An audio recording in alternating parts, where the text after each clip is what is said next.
Next gen நேயர்கள் அனைவருக்கும் இனிய நல்வாழ்த்துக்கள். எல்லோரும் நன்றாக இருப்பீர்கள். இதோ ஆவணி மாசம் பிறக்க போகிறது. ஐயா, ஆடி மாதத்துல ஏதாவது ஒன்று நல்லது நடக்குமான்னு எதிர்பார்த்துக்கிட்டு இருந்தேன். கொஞ்சம் ஏதோ ஒன்று இருந்தாலும் கூட முழுசா நல்ல மாற்றங்கள் எதுவுமே இல்லை.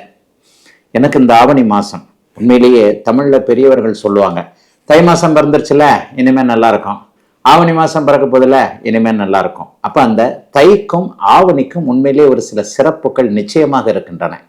ஆவணி மாதம் பிறந்தாலே இளையவர்கள், இளம் பருவத்தினர் தங்களுடைய திருமண கனவுகளை நிறைவேற்றி கொள்ளக்கூடிய அமைப்பு கண்டிப்பாக உண்டு. ஏன்னா ஆவணி மாசத்துல தான் வருஷத்துல அந்த ஒரு மாசத்துல மட்டும்தான் பெரிய முகூர்த்த அமைப்புகள் கண்டிப்பாக நடக்கும். நிறைய கல்யாணம் அப்பதான் உண்டு.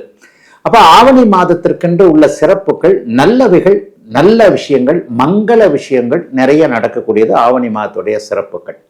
ஆனாலும் தனி மனிதன் நான், உலகமே நல்லா இருந்தா கூட நான் நல்லா இல்லையேங்க. சில நேரங்களில் பாருங்க, 2 வருஷமா கஷ்டப்படுறேன், 3 வருஷமா கஷ்டப்படுறேன்.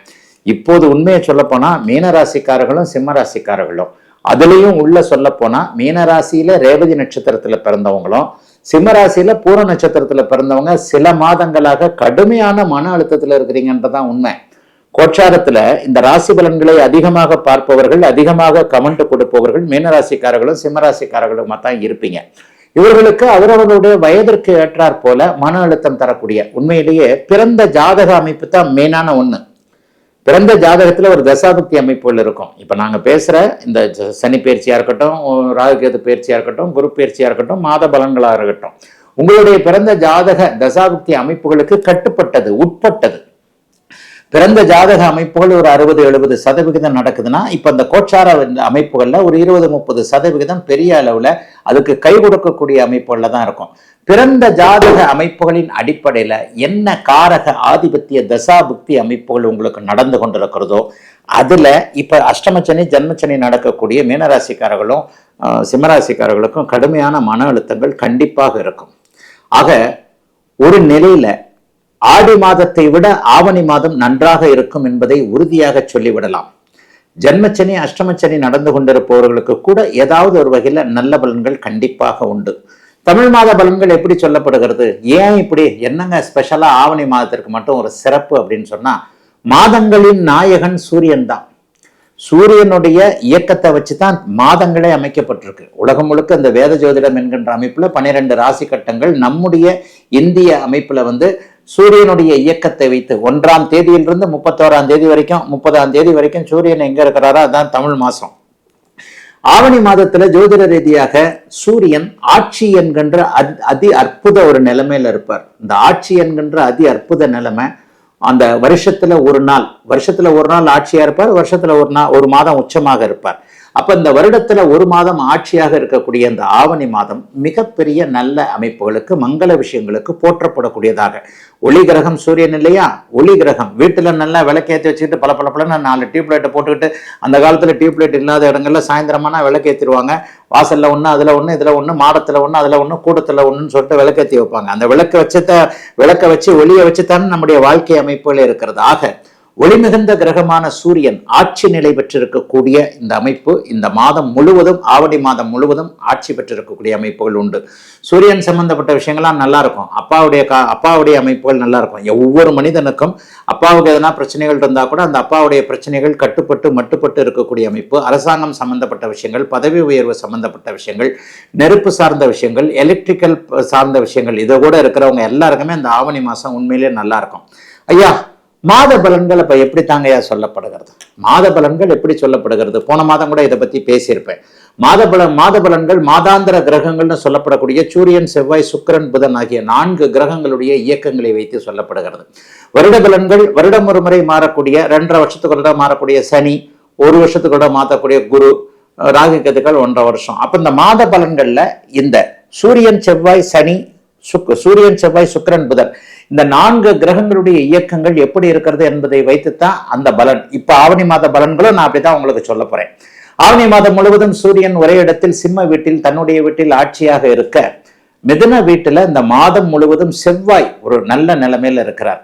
தன் ஒரு வீட்டிற்கு 3 இருந்தாலும், தன் ஒரு வீட்டிற்கு 8 இருந்தாலும் கூட புதனுடைய வீடு கொடுத்த புதன் இந்த மாதத்துல ஆட்சி உச்சம் என்கின்ற நல்ல நிலைமையை அடைய போறதுனால செவ்வாய் ஒரே நிலையில் மிதுன வீட்டில் இருக்க மாதம் முழுவதும் சிம்மத்தில் சூரியன் ஆட்சியாக இருக்க இன்னும் ஒரு பெரிய நிலைமையை சொல்லணும்.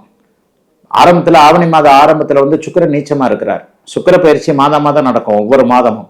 இந்த நீச்சமாக இருக்கக்கூடிய சுக்கிரன் இந்த ஆவணி மாதத்தின் பாதியில 15 செகண்ட் வாரம் 15-14 தேதிகளிலேயே உங்களுக்கு ஆட்சி என்கின்ற இன்னொரு நிலைமைக்கு வருகிறார். அதற்கடுத்து 5 நாட்கள் ஆவணி மாதத்துடைய இறுதி பகுதியான 10 நாட்கள்ல புதன் உச்சமாக இருக்கிறார். ஆக எப்படி பார்த்தாலும் சூரியன் ஆட்சி, புதன் மாத இறுதியில் உச்சம், மாதத்தின் நடுப்பகுதிக்கு பிறகு சுக்கிரன் ஆட்சி என்கின்ற இந்த 3 நிலைமைகளே ஆவணி மாசத்தை சூப்பரா தூக்கி நிறுத்தக்கூடிய ஒரு நல்ல அமைப்பு, அருமையான ஒரு அமைப்பு. ஆக இந்த சுக்கிர தசை நடந்து கொண்டிருப்பவர்கள், சுக்கிர தசா புக்திகள் நடந்து கொண்டிருப்பவர்கள், சூரிய தசாபுக்திகள் நடந்து கொண்டிருப்பவர்கள், புதனுடைய தசாபுக்திகள் நடந்து கொண்டிருக்கக்கூடியவர்கள் எல்லாருக்குமே அந்தரங்கள் நடந்தா கூட இந்த சூரியன் புதன் சுக்கிரன் மூவருமே இந்த ஆவணி மாதத்தின் பிற்பகுதியில வலிமையாக இருக்கின்ற காரணத்தினால் மிகப்பெரிய நல்ல பலன்கள் இந்த சுக்கிர சூரிய புதன் தசா புக்தி அந்தரங்கள் நடந்து கொண்டிருப்பவர்களுக்கு உண்மையிலேயே பெரிய அளவுல நல்லா இருக்குங்க. ஆக எதை பத்தியும் கவலைப்பட வேண்டாம். ஆவணி மாதம் பெரும்பாலும் எல்லாருக்குமே நல்லா இருக்கும். இப்போது நான் சொன்ன இந்த 3 கிரகங்கள் வலுவாக இருக்கிறதும் உச்சகுரு சனியை பார்ப்பதும் மிகப்பெரிய யோக பலன்களை தரும் என்பதால் எல்லாவற்றிலும் ஒரு நிறைவுகள் இருக்கக்கூடிய ஒரு அருமையான நல்ல மாதமாகவே இந்த மாதம் அமையுங்க. அடுத்து இப்ப 12 இது பொதுவான பலன்களை சொல்லிட்டேன். 12 ராசிக்காரர்களுக்கும் இது வித்தியாசப்படும் இல்லையா? 12 ராசிக்காரர்கள் ஒவ்வொரு விதமாக ஒவ்வொரு ராசிக்கும், இப்ப நான் சொன்ன மாதிரி இந்த ஆரம்பத்துல மீனராசிக்கு ஜென்மச்சனி, சிம்மராசிக்கு அஷ்டமச்சனி, இவர்கள் 2 பேருக்கும் கடுமையான மன அழுத்தங்கள் இருக்கின்றன. ஆக 12 ராசிக்காரர்களுக்கு தனித்தனியாக இப்போது இந்த ஆவணி மாத பலன்கள் எப்படி இருக்கும் என்பதை பார்த்தலாம். மிதன ராசிக்காரர்களுக்கு ஆவணி மாதம் 20ஆம் தேதிக்கு பிறகு சூப்பர் டைம், நல்லா இருக்கு. 4ஆம் இடத்துல புதன் ராசிநாதன் உச்சத்தை அடைகிறார். 2ல குரு, 3ல சூரியன், 4ல புதன் உச்சம், 5ல சுக்கிரன். இந்த மாதிரி கிரகமாளிகா யோகத்துல வரிசையாக 5 கிரகங்கள் இருக்கிறது மிகப்பெரிய யோகங்க. ஆக இதுவரைக்குமே கிடைக்காத சந்தர்ப்பங்கள் கிடைக்கக்கூடிய அமைப்பு, கௌரவமும் மதிப்பும் உயரக்கூடிய அமைப்புகள் இப்போது கண்டிப்பாக மிதன ராசிக்காரர்களுக்கு உண்டு. கௌரவம் மதிப்பு அப்படின்னா என்னங்க? எந்தெந்த இடத்துல கௌரவம் போச்சோ, 2 டியூ கட்டலை, ஒரு வட்டி கட்டலை, ஒரு சொல்ல காப்பாற்ற முடியல, ஒரு இன்னைக்கு சப்ளை பண்ணிடுறேன்னு சொன்னேன், சப்ளை பண்ண முடியாம போச்சு, அந்த பாட்டில் பெருசாக என்ன பேசிட்டு போறாருன்ற மாதிரியாக ஒரு வாடிக்கையாளரிடமோ ஒரு அலுவலகம் சார்ந்த விஷயத்திலேயோ குடும்பத்திலேயோ கூட ஒரு பேச்சு ஒன்று சொல்லி ஒரு ப்ராமிஸ் ஒன்று பண்ணி அதை செய்ய முடியாம போய் அதனால கொஞ்சம் கெட்ட பேர் எடுத்துக்கிட்டு அதனால கொஞ்சம் செட்பேக்கு பண வாரங்களை நல்லா இல்லாதவர்களுக்கு இந்த மாதத்துல நல்ல தீர்வு வரும். ராசிநாதன் உச்சத்தில் இருப்பதால் ஆவணி மாதம் 20ஆம் தேதிக்கு பிறகு நீங்கள் நினைத்தது நடக்கும், உங்களுக்கு தேவையானது கிடைக்கும். வயதிற்கேற்றார் போல காதல் வரக்கூடிய மாதங்க அந்த மாதம். ஆவணி மாதம் 3, 5 வலுத்து இருக்கு. 7ஆம் அதிபதி உச்சமாக இருக்கிறார். அப்படியே காதலர்கள் அந்த ப்ரொபோசல்னு சொல்லுவீங்களே, அதாவது தன்னுடைய விருப்பத்தை தெரிவித்தல், தன்னுடைய விருப்பத்தை நேர்மையான முறையில் எதிர்பாலினத்தவரிடம் தெரிவித்து அந்த காதலை அவர்கள் ஏற்றுக்கொண்டு மகிழக்கூடிய மாதமாக ஆவணி மாசம் அமைஞ்சிருக்கு. அஷ்டமச்சனி நடக்கும்போது 2020, 21, 22 உங்ககிட்ட எல்லாமே போச்சு இல்லையா? 20, 20, 21, 22 இந்த 3 வருஷமும் மிதன ராசிக்காரர்கள்ல 90% கடுமையான அளவுல பாதிக்கப்பட்டீங்க இல்லையா? அந்த கடுமையான அளவுல பாதிக்கப்பட்டவர்கள் எல்லாருக்குமே அந்த இழந்த சில விஷயங்களை திருப்ப பெறக்கூடிய அமைப்புகள் உண்டு. வேலை நல்லா இருக்கும், தொழில் நல்லா இருக்கும், வாக்குறுதியை காப்பாற்ற முடியும். பேசி பிழைப்பவர்கள் என்று சொல்லப்படக்கூடிய துறையில் இருக்கக்கூடியவர்கள் மிகப்பெரிய அளவுல நன்றாக இருப்பீர்கள். எல்லாவற்றிலும் ஒரு நிறைவுகள் இருக்கும். குறிப்பாக தாய்மாமன் விஷயத்துல இது வரைக்கும் கொஞ்சம் சங்கடங்களை அனுபவித்தார்கள். மனைவியின் அப்பாவாகிய மாமா கிட்ட கொஞ்சம் பிரச்சனைகளை அனுபவிச்சவங்க எல்லாருக்குமே கடுமையான பிரச்சனைகள் நிச்சயமாக இருக்கும். அது அப்படியே படிப்படியா குறையும். மாமனார் மச்சான் விஷயத்துல கொஞ்சம் இருந்தவங்க எல்லாருக்குமே கொஞ்சம் பிரச்சனைகள் குறைய ஆரம்பிக்கும். சிலருக்கு மட்டும் கொஞ்சம் ஆரோக்கிய குறைவுகள். 6ஆம் அதிபதி அப்படியே 6க்கு 8ல ராசியில உட்கார்ந்துருக்கிறார். லேசா இடுப்பு வலிக்குது, கால் வலிக்குது, ஜுரம் அடிக்குது, அப்படி இப்படின்ற மாதிரி இருக்கும். பெரிய பிரச்சனைகள்லாம் வராது, ஆரோக்கிய குறைவுகள். செவ்வாய் எப்பயாவது ராசியில உட்கார்ந்துட்டாலே கடன் அப்படி வந்துருமோ இப்படி வந்துருமோ, நோய் இப்படி வந்துருமோ அப்படி வந்துருமோன்னு மனக்கலக்கத்தை கொடுப்பார். உண்மையிலே ஒன்றும் வராது, ஆனா மனக்கலக்கத்தை கொடுப்பார். ஆக அந்த ஒரு விஷயம் மட்டும், ஏன்னா சாதகத்தையும் சொல்றவர் கொஞ்சம் எப்படி இப்படி நடக்கின்ற மற்ற விஷயங்களையும் சொல்லணும் இல்லையா? அப்ப செவ்வாயின் அமைப்பினால கொஞ்சம் மனக்கலக்கங்கள் இருக்கக்கூடிய அமைப்புகள் இப்போது உண்டு என்பதால் எதிலும் கொஞ்சம் நிதானங்கள் தேவைப்படுகின்ற ஒரு அமைப்பு இப்போது கண்டிப்பாக உண்டுங்க. ஆனாலும் பெரிய அளவுல சோதனைகள் இருக்காது. நல்ல வலிமையான மாதமாக அமைந்திருக்குங்க. மிதுன ராசிக்காரர்கள் எல்லோருக்கும் இந்த ஆவணி மாதம்